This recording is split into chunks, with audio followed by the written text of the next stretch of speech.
Баршаңызға қайырлы күн. Сіздермен бүгін каналымызда өте қатпарлы және де қытырлақ болып шығатын самсаның жасалу жолымен бөлісетін боламын. Ол үшін видеоның соңына дейін көріп, менімен бірге болыңыздар. Видео ұнаса каналға тіркеліп лайк басуды ұмытпаңыздар және де достарыңызбен бөлісе отырыңыздар. Ең алдымен қамыр жасау үшін үлкендеп ыдысымызға 400 миллиграммдай суымызды құйып, 1,5 қасық тұзымызды саламыз және де 1 жұмыртқамызды салып, жақсылап араластырамыз. Тұзымыз міндетті түрде еруі қажет. Содан соң ұнымызды салып, жұмсақтау қамыр илейтін боламыз. Өте қатты жұмсақ емес, орташа жұмсақтықта қамыр илейміз.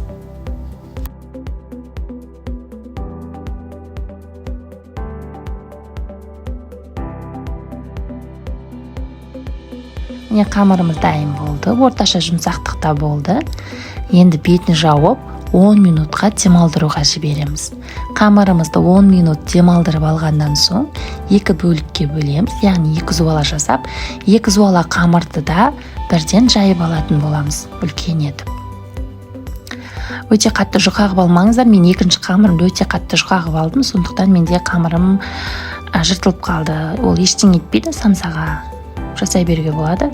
Осылай қамырды жайып болғаннан соң барлық жеріне тигізіп, ерітілген майды жағып шығамыз. Менде 82% май.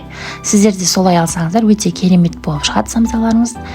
Bir қабат қамырымызға жағып болғаннан соң бетіне осылай екінші қамырымызды төсеп, дәл видеода көрсетілгендей етіп, майымызды жағып және де осылай бүктейтін боламыз. Барлығын видеода көрсеттім. Міндетті түрде осылай жасасаңыздар, сіздердің де жаңағы тесталарыңыз өте қатпарлы болып шығады. Осылай бүктеп, барлық жеріне май жағамыз. Видеода барлығын көрсеттім.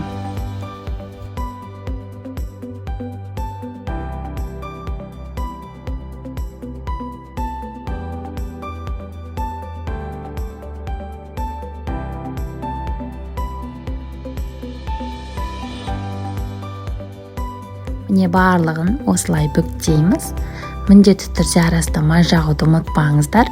Барлығына майды жағып, дәл осылай бүктеп, пакетке салып, холодильникке 3-4 сағатқа немесе 1 түнге қалдырсаңыздар болады. Немесе тез жасау керек болса, тоңазытқышқа, яғни морозильникке 40-50 минутқа қойып алсаңыздар, өте керемет болып шығады.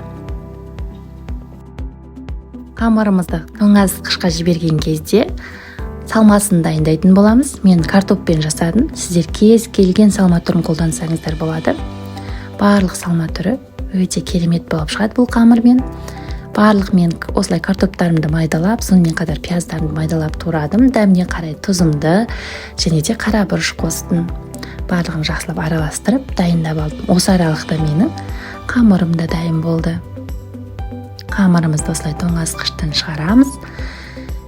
Басып, міне қарасаңыздар, жұмсақ емес, уже қата бастаған. Екі жағына ұнымызды сеуіп, дәл осылай үлкендеу етіп жайып аламыз. Бұны кесіп, жеке-жеке жаюдың қажеті жоқ.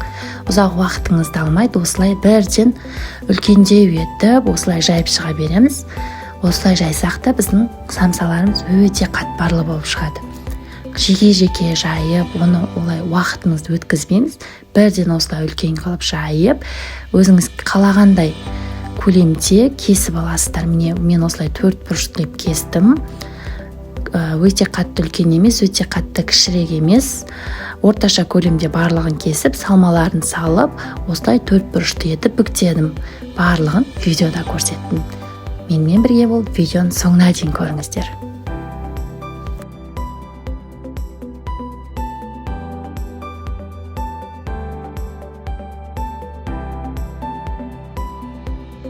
Самсаларымыздың барлығын түйіп дайындап алғаннан соң арнайы противенге орналастырып, бетіне жұмыртқа жағамыз.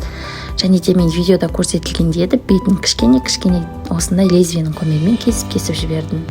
Осылай дайындап алғаннан соң қызып тұрған 180 градус пеште 25-30 минуттай пісіріп аламыз. Өте керемет болып шығады. Иісі деген мұрынды жарып, адамның тәбетін ашатындай керемет самса болып шығады. Міндетті түрде жасап көріңіздер. Видео ұнаса каналға тіркеліп лайк басуды ұмытпаңыздар. Және де достарыңызбен, әпке-жеңгелеріңізбен, аналарыңызбен бөлісе отырыңыздар. Менімен бірге болғандарыңызға рахмет. Менің рецепттерім ұнаса, каналыма тіркелуді ұмытпаңыздар. Менімен бірге болғандарыңызға рахмет. Баршаларыңызға ас болсын.